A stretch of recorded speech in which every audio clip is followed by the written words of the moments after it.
The auditor's role has changed significantly over the last number of years. We've been doing, as auditors, risk profiling for a number of years.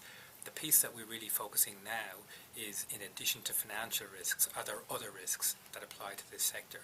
And in this not-for-profit sector in particular, reputational risk is where the lapses have been. It's where the headlines have been. It's what we see on the newspapers. It's what we see in the TV. So, whereas it's something new, we have to work out as auditors the relevance it has on an audit opinion we have, the risk, how it might translate itself ultimately into financial statements, but again, even not into the numbers of the financial statements, but for example, might be relevant to the viability of the organisation. The Executive Board are tasked with ensuring the corporate governance of an organisation, how it's run in ensuring that it adopts best practice. For the auditor to look at the risks, and so the risks that we've talked about, they need to engage with the guardians of those risks.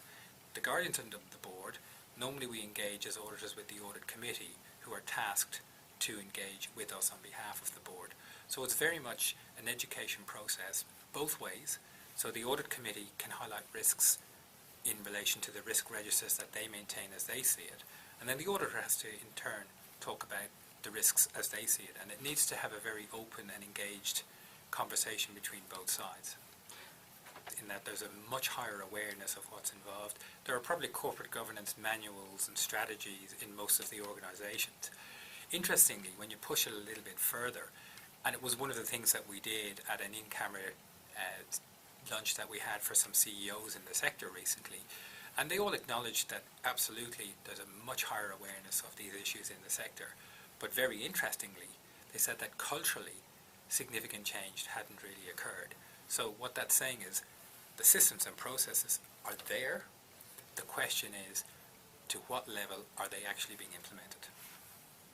The positives that we get from the sector is that we know what the issues are. It's interestingly that the themes and issues are common and consistent over a number of different organisations. So it's a little bit like the dripping tap. The awareness is much higher. The effect of what can happen when these things go wrong has been seen now on numerous occasions.